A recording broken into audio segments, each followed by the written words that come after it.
Okay, welcome to part 4 and the very last part in this series of creating a very simple but very effective VXLAN EVPN overlay using Nexus Dashboard.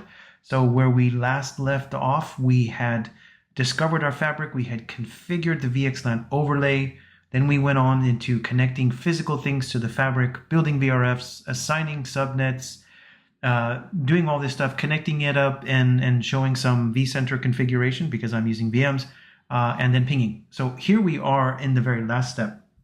And what we need to do is I want to create a BGP peered routed neighbor adjacency between leaf number 2 on Ethernet 1.1 to a physical ASA firewall that I have in my lab. It could be any firewall. It doesn't have to be ASA, but it's what I have and in a different autonomous system number. So using eBGP, bring up the physical connection to the firewall and then bring up the BGP configuration and see if that we can get to the internet. Now, the nice thing here, this is going to be a really short video, again, because Nexus Dashboard is going to configure all of this stuff according to best practices. And all we really have to do is put in some of the basic parameters and variables and let Nexus Dashboard do its thing. So without any further ado, let's actually switch back to my Nexus Dashboard and configure this very quickly. Okay, so here I am back in my fabric. I am in the connectivity tab and I'm looking at the interfaces. I've already taken the liberty of filtering for all the ports on leaf 2. And if you remember, the firewall is actually connected on Ethernet 1/1, so I won't filter for that because I see it here. But I also noticed something else. This is still using the policy of a trunked host, and that is not what this is. This is a point-to-point routed link. So we need to go and change our policy, and that's actually a good thing because I can show it to you. So I've got the interface selected and I'm going to say edit configuration. And here, if we click on the name of the policy, then it will bring up the interface for us to select a different policy. Now, the problem with there's a lot of policies out there and they all kind of have names and maybe you can't always guess exactly what the name is. That's okay. We can actually search. In my case, I want this a routed port. I can actually scroll down, or I could actually type the word route. This is the policy that I want, an interface template for creating a layer 3 routed port. So I'll select that. And when I select it, it will change the options that are only relevant for that kind of policy. So that's great. So I need to put in some information. So let's go gather that information and put it in here. Okay, so we know that our VRF is the one that we created in the last video, so V1. We need to assign an IP for our side of the link, which is 3112, and I've already done that before, so I can just select it. We need the network mask length, so it's going to be in that notation. In this case, it's /30 for me. We don't need a routing tag right now. MTU is fine, speed is fine. If I look down, there's really nothing else that I think that I need to include in here. So that was actually pretty easy. So we'll go ahead and click save. Now, I could go and deploy this and check that I can ping for the firewall, but let's actually go on to the next step and close this and actually set up the BGP configuration between this particular leaf and the ASA firewall. So I'm gonna leave the connectivity area and I'm gonna go under configuration policies. Now, configuration policies is really, how could I say it, kind of like an index of all of the existing policies that Nexus Dashboard has applied to this fabric and is owned by ND and is being managed by ND. The reason why I say that is because you could always have a freeform template to push other config. You could do all kinds of things, but this is basically an accounting of all the policy. And you can see there's just quite a bit of policy here. And for the first time that you see it, you're like, oh, wow, this is like way too much. I don't really understand what's going on. But don't worry. This is just what's already there and managed by ND. And we don't really have to worry about it right now, or really most times. So what I do want to do, though, is I want to create a new policy that hasn't been deployed before. So I go under Actions, and I can select Add Policy. And it will bring up the window for me to add the policy. But I want to add this policy where... Well, I want to add it to leaf number 2. So let's make that the first point of clarity. So we'll select leaf 2 and we will say next. Now, it brings up this create policy workflow, I guess you could say, and we use this priority number. And a priority number is really just a way to order. If there's ever a conflict between two policies, lower priority will take precedence over a higher one. Anytime you want to add new of your own, it starts at 500. You can change that and order it the way you see fit between 1 and 2000. So description, so I'll call it BGP peering with ASA. And now we need, the most important part is we need a template. And right now we need to tell it which template is appropriate for us. So I'll go ahead and click that. And again, it brings up the window, and there are, like I said, a daunting amount of templates and blah. What does all this do? I have no idea. I'm new to NDFC, but again, we can use the little search window and say, just show me stuff that is related to BGP, right? So very conveniently for me, the very first one is the one that I want. External VRF light using eBGP. That's exactly what I want. So I'm going to go ahead and click that policy and say select.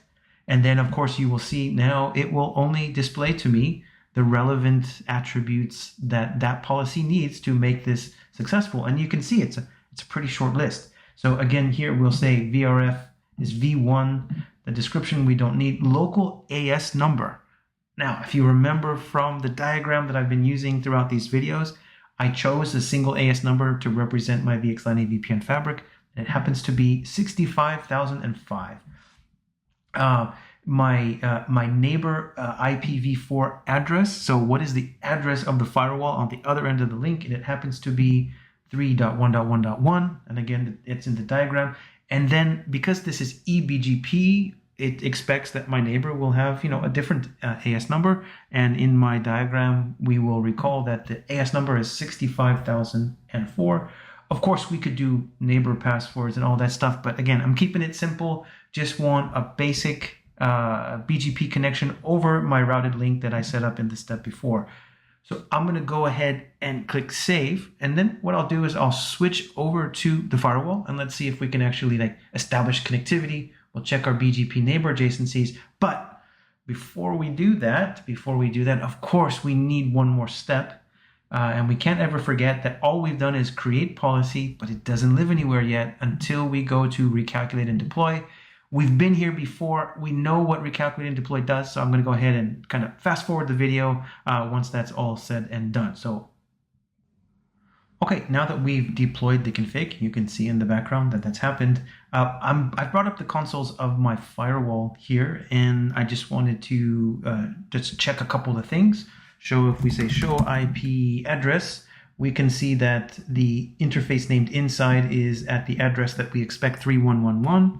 So if we ping inside to 3112, which is leaf number 2 in our fabric, we can see, yes, it's actually working. So remember when we changed the interface to a routed one and we added the IP address, that's really a result of all of that.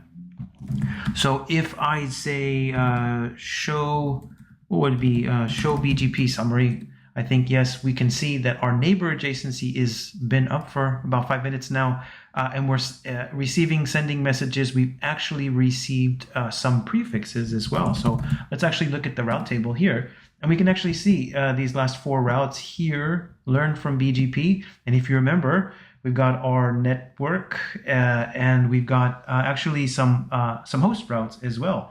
That have shown up in the firewall that would then allow them to get out to the internet and whatnot. So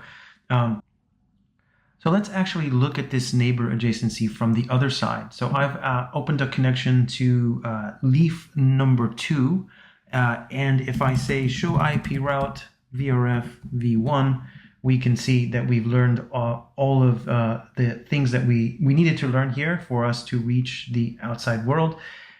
If I do, show run BGP, let's take a look at the configuration. So here's our VRF V1. Now you're probably wondering, well, you've done a peering adjacency from leaf number 2 to a firewall, but how does leaf number 1 know about those routes? Well, as part of the magic that Nexus Dashboard handles for me, I didn't have to do anything special. It created a route map here. Called fabric map redistribute subnet. So it took care of redistribution for me.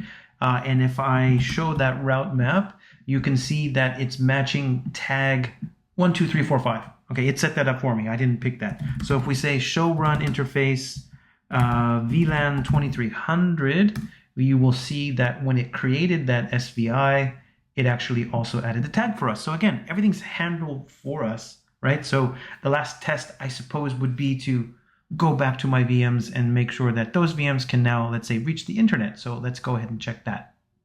Okay, so here we are in the PHP host here as well. So let's say we ping, Google's DNS server, which is a favorite, and we can see, yes, in fact, it's getting out to the fabric. Let's look at our other host as well and do the same thing just to round out our validation. And yes, in fact, all of my hosts on both of those subnets can now go across that firewall and get to the internet. Now, I will say, obviously, I had pre-configured the firewall. I've got that set up and all that stuff that your firewall admin would already have taken care of. So don't get confused by that. I did have to do some basic ASA configuration to get it to work.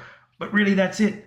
We've actually done what could have been a pretty complex operation if we had to do it all manually, but it was pretty easy. And I hope I showed that in these series of videos. I hope you can use them and follow in my footsteps and start getting more familiar with Nexus Dashboard and managing your own VXLAN EVPN fabrics. Stay tuned. I will probably be doing more videos along this line of thread, but for now, this is the basics. So enjoy and thank you.